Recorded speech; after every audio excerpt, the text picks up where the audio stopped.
So, welcome back to Inside Events episode 5. I'm here with Emma from Emerald Eats. Emma, do you want to introduce yourself? Say a little bit about what Emerald Eats is and how you got started. Oh, okay, cool. Well, so Emerald Eats. I can't believe I'm on a podcast talking about it, but it's very cool. But it was basically, I guess, just a concept of food that if you're from Ireland, is just so normal to us. Like it's been so wild, especially Irish people when they come over and they're like, they don't know. But basically, just every chain of newsagents, petrol stations, when you walk in, they have this like beautiful deli in front of you, and you can get your sandwiches made to order. It's just the kind of thing you'd always go in for your lunch, or they stay open really late. But it's just, they're lovely. And I say made to order, everyone will always pretty much go in and get their one thing that they always get. But the kind of hero sandwich from that deli is called a hot chicken fillet roll. Oh God, I just grew up on them. Yeah. They're like my staple diet. They've gotten me through a lot of car trips, college. Through thick and thin. Oh, they're the best. So when I moved to London about 12 years ago, particularly at the weekends, you'd wake up and you just like, oh man, it's the one thing I really want. And then it would just always come up in conversation all the time with all our friends. You say, I just can't get them. And I think one of the reasons is I think calves here are a much bigger thing than at home, and they're obviously they're great as well. But I guess you are sitting at a table ordering your food, so it is different. So just kind of years and years went on. I was working in kind of corporate sales roles for different wineries and drinks companies, but we came up to a restructure in my previous role, and there'd been a few. I just felt it was a good idea, so it was really on my mind. But then I was in the London Irish Centre in Camden, and I was packing up after an event, and all of the staff were sitting around a table talking about how the one thing they just couldn't get in London was a chicken fillet roll. And I just thought, oh, listen, if that's not a sign, what is? I decided I was just going to go for it and try and bring the deli style chicken fillet rolls to London. But we've also then added on the spice box, which is so good. So good. So that kind of popped up in Chinese takeaways in Ireland a couple of years ago, and I think it's now the most ordered dish on Uber Eats and Deliveroo back in Ireland. Really? And then we also do a curry cheese chips. So our kind of market menu is really simple. 3 items that at home are just so normal, but over here no one seems to know. Oh, very nice. And you started off is Broadway Market the first place that you started with Emerald Eats, or was it somewhere before? Yeah, so I remember when I had the idea, I kind of was doing a bit of research, and I found that a guy had been doing it. I kind of had bought a food truck and had been doing it at some different sports clubs over in West London. So I went and kind of trialled with him for a little bit, just to kind of understand it. I guess just like shadow and a little bit. And I think 2 of my really good friends actually set up Burgerism up in Manchester. Oh, cool! They've been very good to me with helpful advice. And actually, one of them, John, I remember he said to me, like, make sure you enjoy it, like see if you like it, because a lot of people will go head into something and then a month or 2 later they're like, do I like this? But my background's always been hospitality, kind of bartending, working in restaurants and stuff, and I have always loved it, like love customer interaction, love the food side of it, and so I was pretty confident. But I was really lucky to kind of have kind of Connor as a kind of be able to kind of shadow, follow, learn from him. So we trialled that for a couple of weeks. And then, I kind of knew, I was like, so also actually, sports was kind of ending because it was coming up to kind of September, October. And I had no plan. I was like, what am I going to do? And then I was just like, oh my God, there's food markets everywhere. So I live in Hackney. So I rocked into Ridley Road council office. They said I'm the only person to ever walk in with a PowerPoint presentation. But so I was like, this is my concept. And kind of was hammering away. So I was working my other job at the time as well. So on my lunch break, I would just cycle to different markets, have a look. And everyone just kept saying how hard it was to get into them. It's really hard, really hard. But you just keep pushing and just be friendly. And just say, if a cancellation comes up, could we step in? And anyway, after a couple of weeks of just really annoying them, I managed to get a spot on Sundays. So amazing. Started off at Broadway, which I actually got even luckier than I realised, because I did not realise how many Irish, I kind of always thought more Irish people lived in Clapham as well, or maybe that side of London, but we kind of realised when we started in Broadway Market that just so many Irish people had seemed to move across to East London. So yeah, we got very lucky with the spot, I think. Yeah, there's a very famous Irish actor around. No, he hasn't been yet.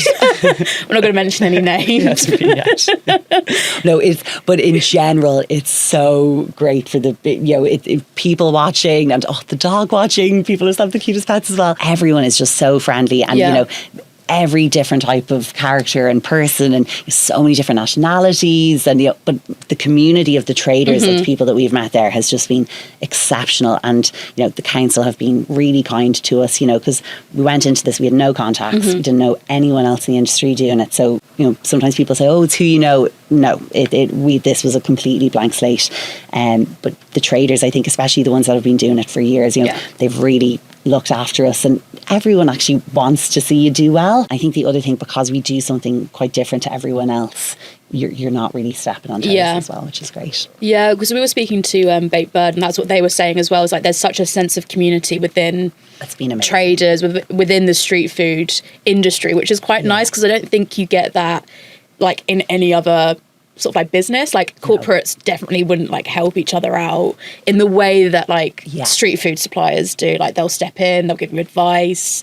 Oh, it's incredible. Like, and I think even at the beginning, because you're not quite sure what way you want to take the business, so you learn from kind of what you're experiencing yourself, but some of these guys have been doing it for 10, 15 years, and they've seen the highs, the lows, and especially people, I think, pre-COVID, and then have been able to trade afterwards.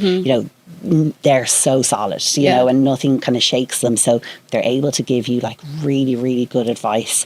And then we're members with NCAS as well, so just in terms of the training and all the health and safety and stuff. And God, I was calling them a fair few times a week at the very beginning, and just again couldn't be nicer. But amazing. Really good.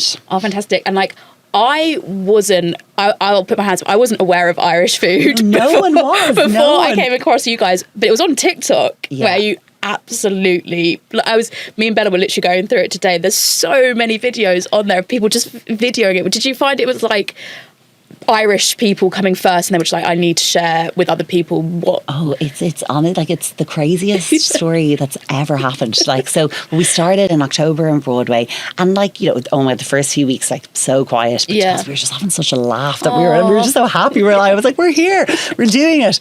And then kind of slowly started to get busier and busier. Nothing mental, but just, getting better. And then they offered us a gazebo spot on Saturdays. So I was like, right, buy a gazebo, and then bought the gazebo, and then that was quite good. And I think probably just for brand awareness, because we have our big my friend Barry designed our big chicken goujon in Ireland, and so everyone sees that, which is great. And then I'll never lie, like, I know exactly what happened. So there was a really lovely girl called Jordan, and she had come down and put us on her TikTok, and I definitely noticed the following week there was quite a few more people.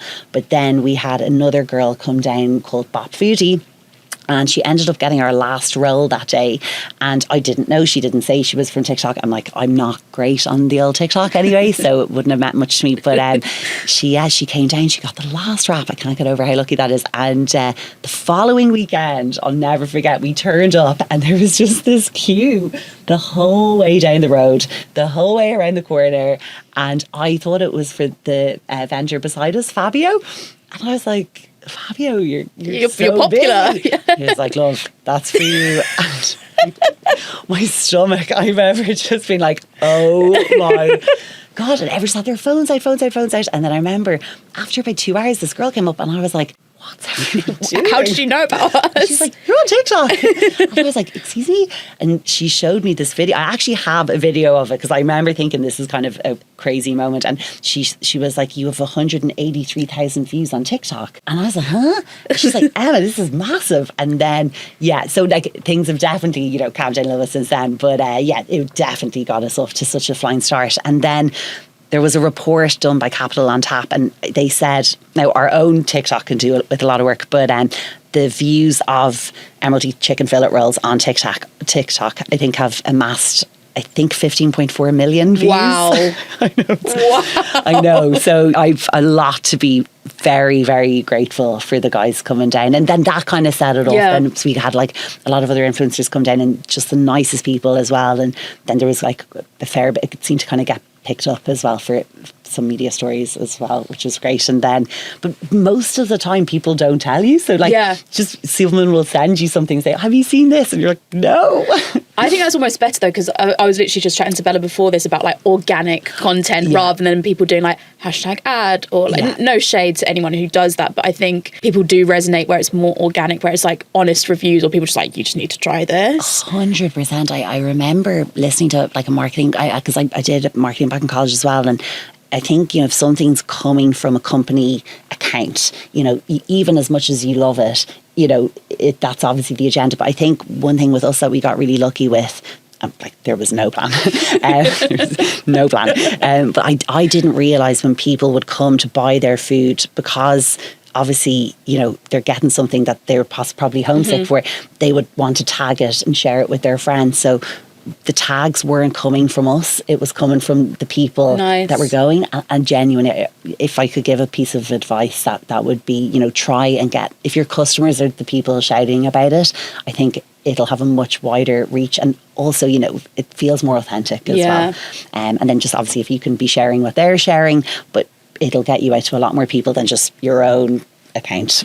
And do you find that you're still having people coming up now on Broadway Market like, we saw you on TikTok and I just had to try it, I just had to see what Irish food was about? Well, it's funny, isn't it, because it's something that feels so Irish to us, but it is fried chicken as well, which is very popular, a very popular food item as well. So in my head, it's like the best of both worlds, because you've kind of got your niche of why it's different, but it's also a crowd pleaser as well, in terms of people. But good sandwiches and good spice box. Do you have other traders coming up to you like, what did you do? What was your secret? It was so funny, because at the beginning when we were unloading, they were all like, what is this? And we were like, Irish kind of deli style food. And they were like, nah, too niche, it'll never work. And a girl I used to work with, actually, I remember telling her the idea, and like I'd respect her opinion a lot. She goes, it's far too niche, no one's ever going to get it.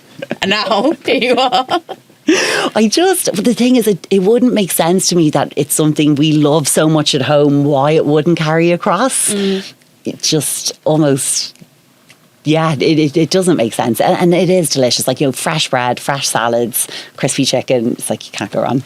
And it seems like your passion is so infectious. Like, I'm feeling passionate about Irish food now as well. If anyone was thinking about umming and ahhing about starting a street food business, and they were like, they had that passion, but they're almost scared to go out there, would you be just go for it if you have that passion? Yeah, I think so. I think you'll just have that moment where you'll know, because I know my mum's always said to me, you should work for yourself. But I would never have done it for the sake of it. I would have had to try and really find, and to be honest, I was way too scared. I quite liked the safety of working for a company, but then that didn't actually feel that safe really the last kind of year. So it didn't feel scary, or to, in a weird way, controlling your own destiny is actually maybe less scary than the latter. But I think what I would do, and I don't know if this is good advice, but I would just try and test the water with as much as you possibly can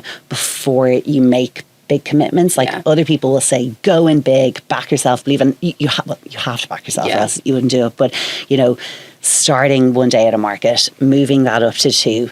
Now we're doing markets during the week. We've just bought a food truck, but I feel like everything's been... Is that incremental rather than just being go straight in? Yes. The other thing for me is just talk to as many people as you can. So I kind of made it in my head.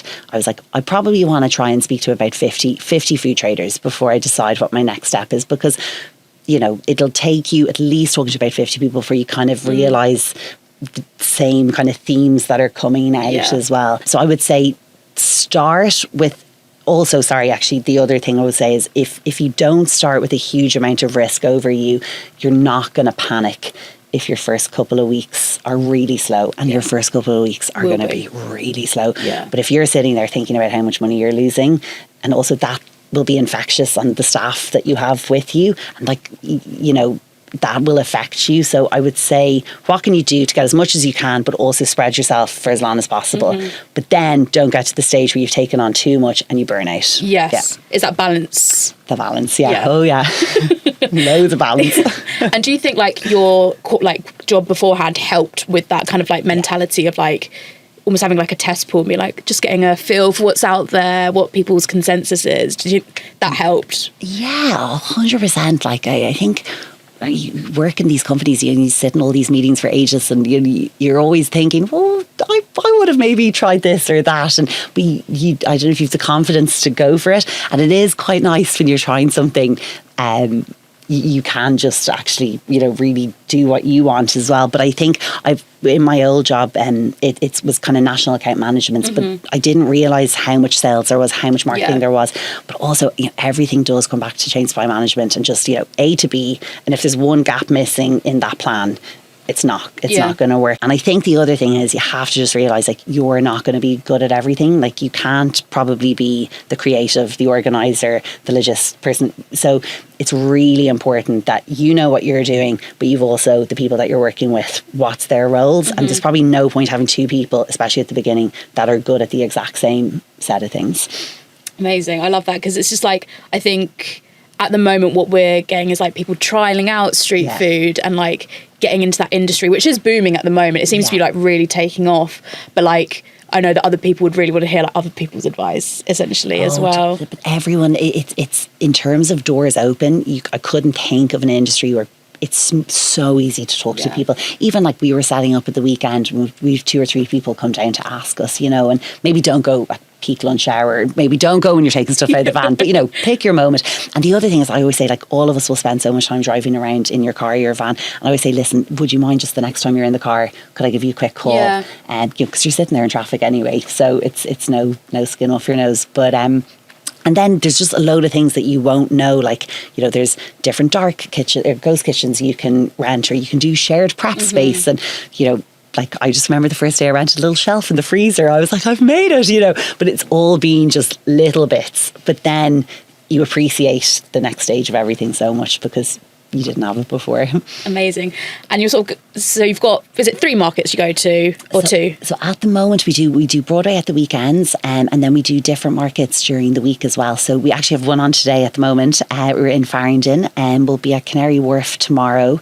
We're doing an event on Friday in the London Irish Centre. Oh, nice. And then hopefully should be setting up delivery ASAP as well, so that's kind of exciting. I'll just wait until it's done before I shout about it, but that's kind of something that we're hoping to be finished soon.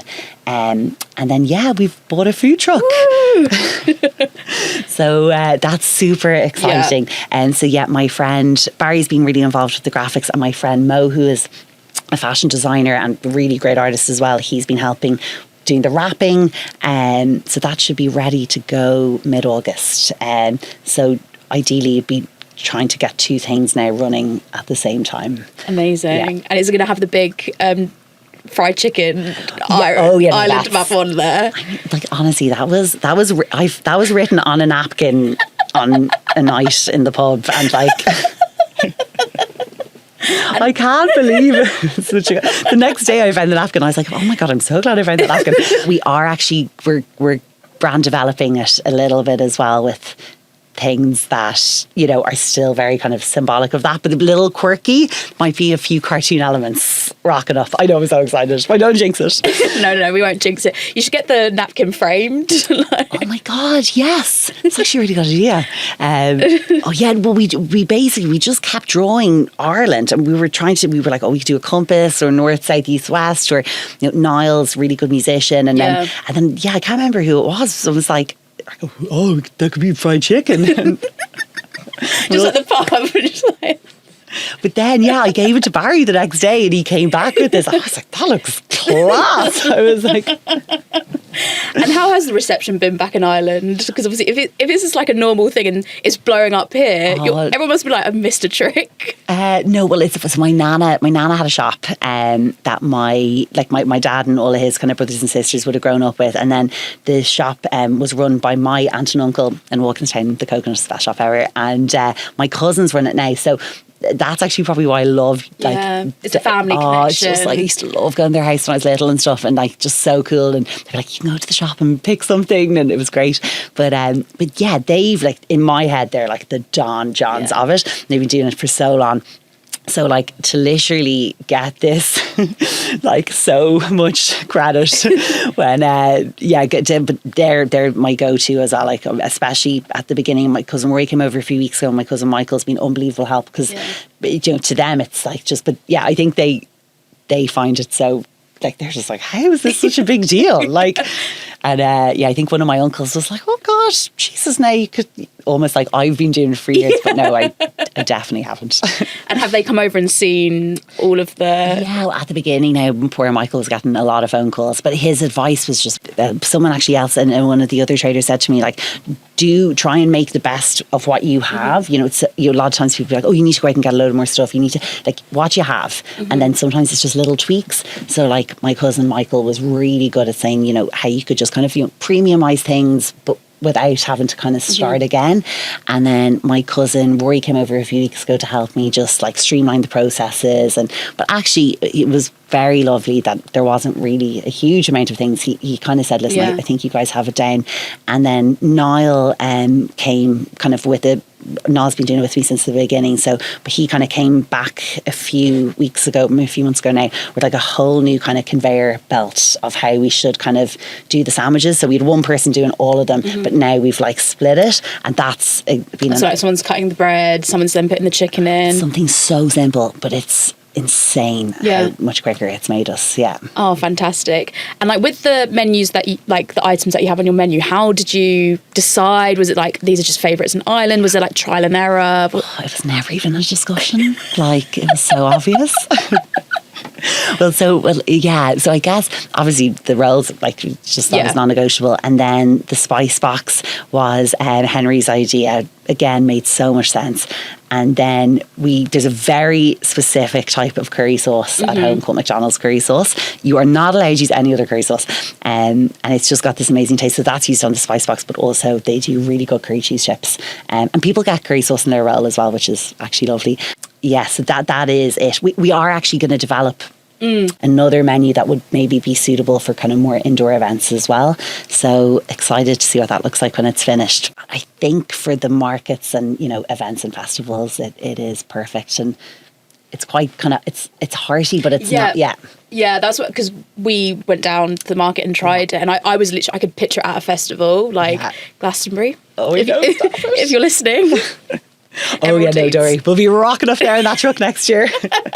I can see it on the pyramid stage. Exactly. But yeah, it's so easy to eat on the go, which is also something I think people have to factor in when deciding. Yeah, I don't know if this is, sorry, I find as well sometimes when I'm at a festival, the portions of food can be really big, and I feel like with ours it's like it's a proper meal, but it's really easy to eat on the go.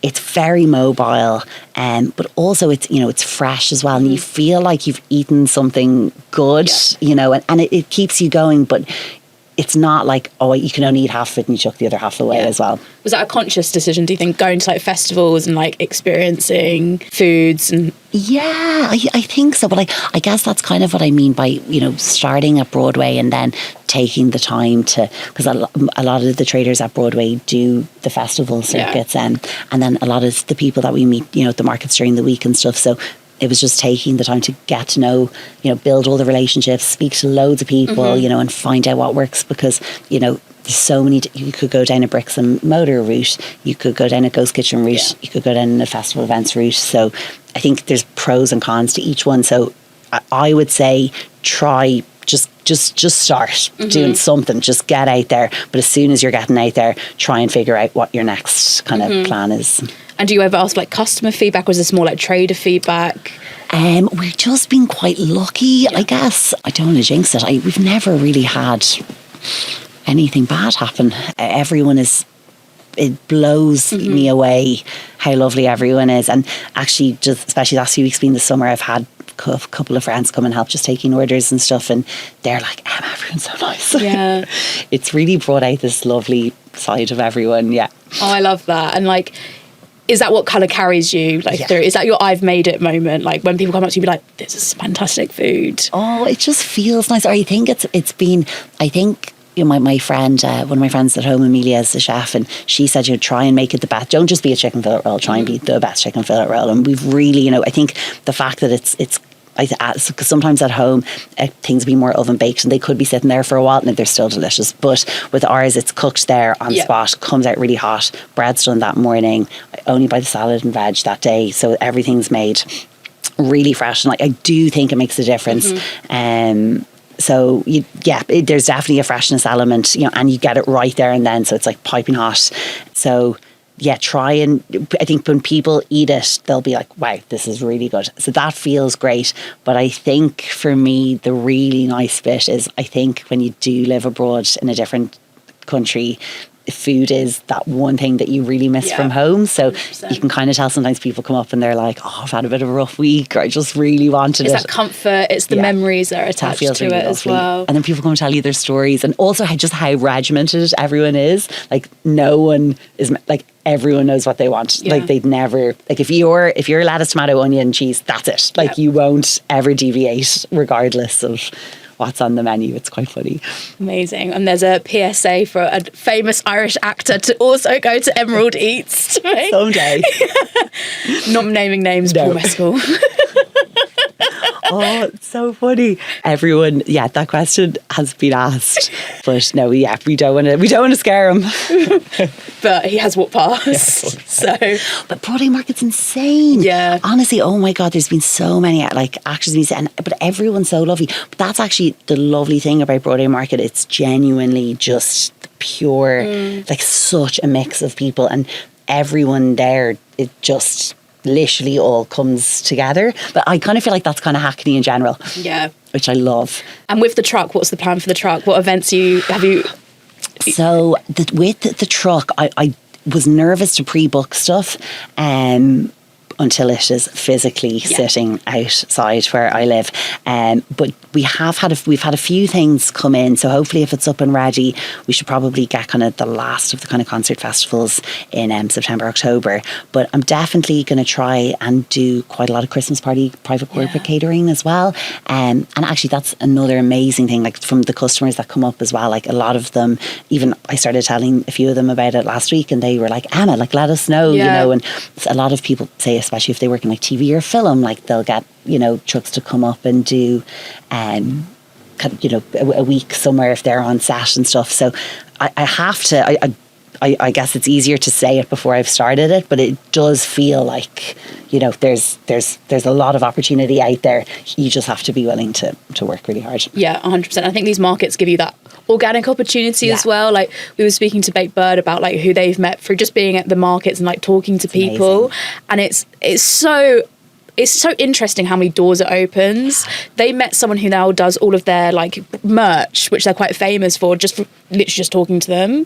Yeah, well, I know when we started, everyone kept saying, "Oh my God, have you met the guy from Butchie's?" And I actually haven't. But I know I think he started in the same spot in Broadway Market. Did he? Now, their fried chicken is so good. Yeah, oh my God, it's actually number one on my hit list. But and yeah, sure, he's opened loads of shops now. So that was a Broadway Market starter. But actually, more people's stories that I'm hearing, most people have started at markets and have kept it going and just grown it out as well. But it's a good place to learn. Also, like I think from us going from gazebo setup every day, loading, unloading, like especially at the beginning, we didn't even have a transport van. Did you not? No. How are you taking all your stuff over? Well, I lived with my best friend pretty much for like 15, 16 years, and she moved out like about 7 months ago. So it's just stored in your... It was so bad. I don't know how else you'd start, but again, it's like I was scared to buy a van until, I needed just to have a bit of time. I needed a bit of time before I kind of knew it was the right decision. But then once I knew. But yeah, getting your own van, oh my gosh, was a absolute game changer. Although the guy we used was this absolute legend called Antonio, and he'd come every morning, pick us up. We'd unload, we'd re-back load, unload, and then it was wild. And now you have it all in one unit. It's going to be game changing when that's all up and running. Oh, yeah, that and buying a blender has been my two. The first day I had a blender, I was just plans. Just everything together. And you also made an appearance, was it Saturday Kitchen Live? Yeah. Oh my God, that was so wild. Was that for St. Pat?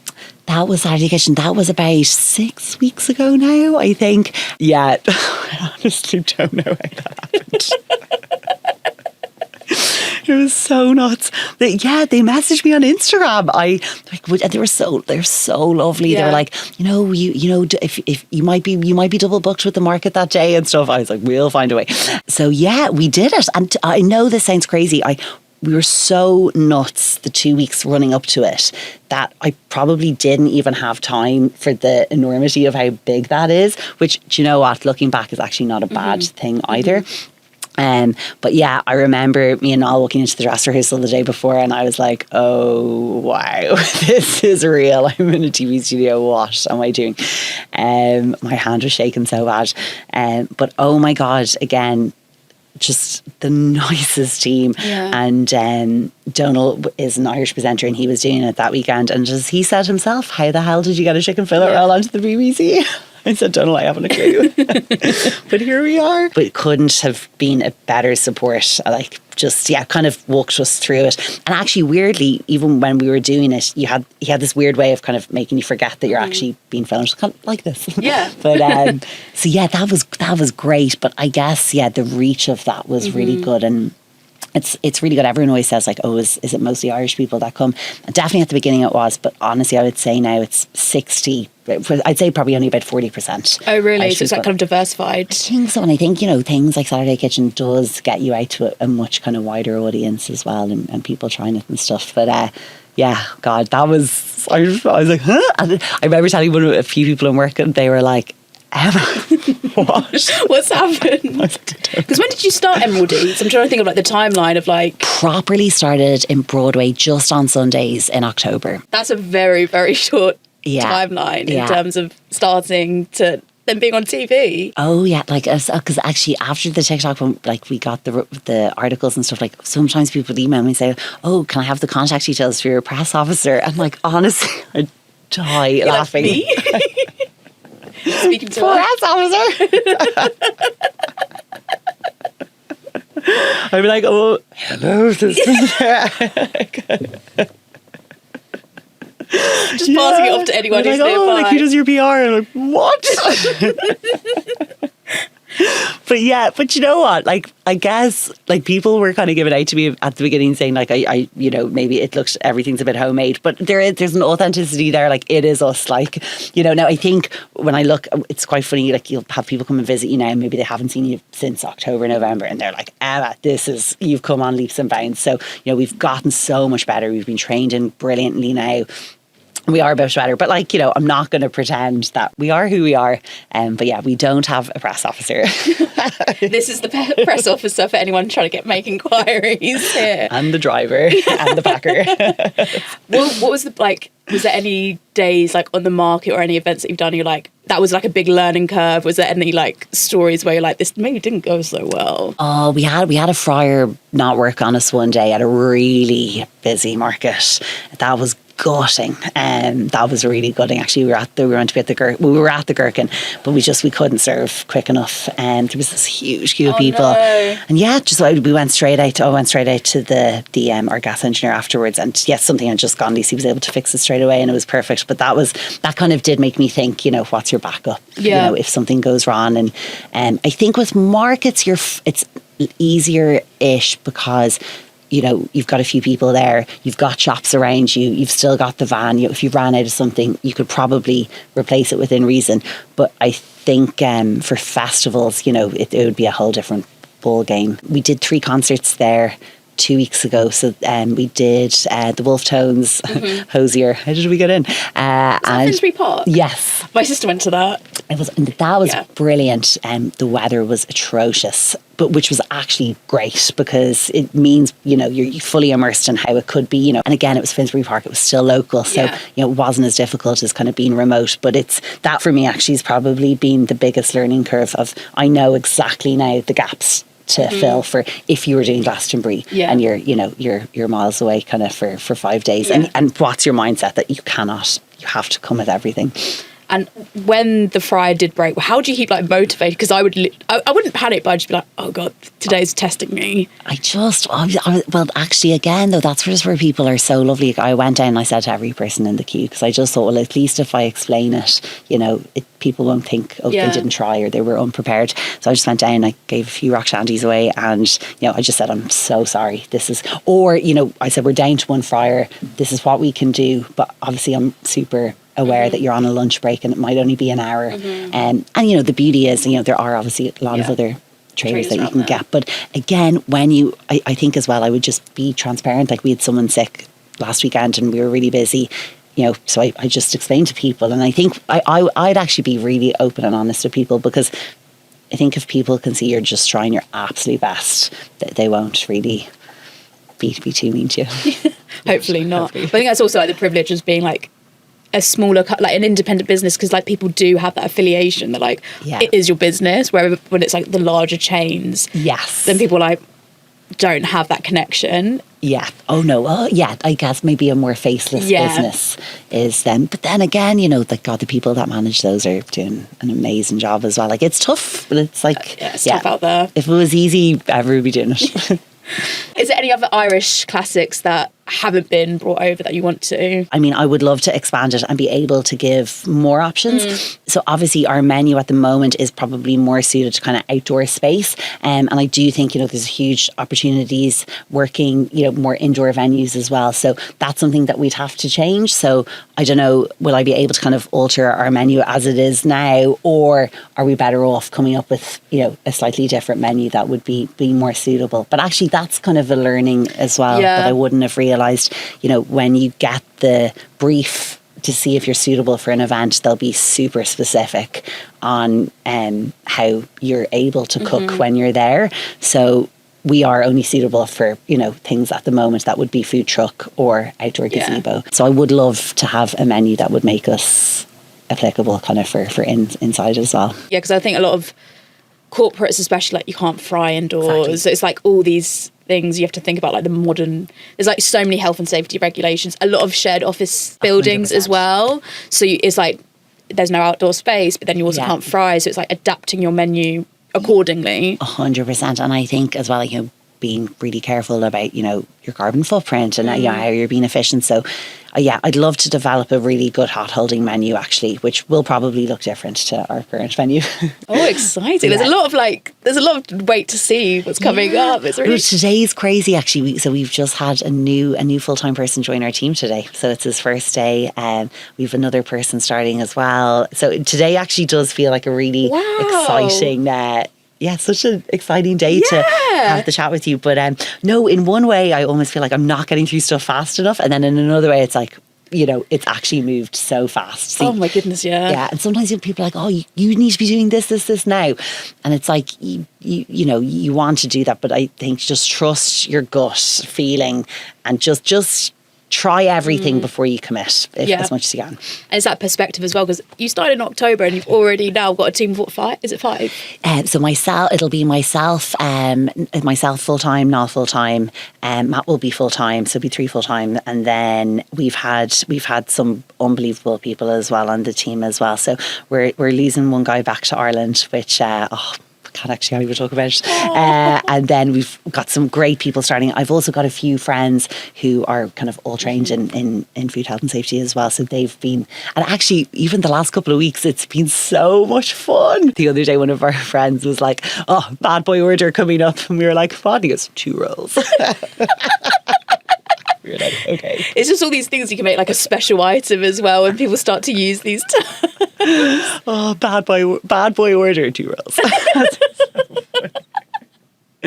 But yeah, and also actually a lot of our friends as well, like they even just hanging around for chats outside, like they're just talking to people and everyone's just, because the world's pretty serious at the moment and there's a lot of sad stuff. So this is something that it's just a very wholesome feeling. That's what I get from this. It's so wholesome. Like the story, like how it all came about. It's just brilliant and wholesome. It's been great. Like, and like everyone else, everyone has a skill set that has been, like, I have been lost without friends. I'm scared to mention who's helped because I'll forget, because everyone has helped.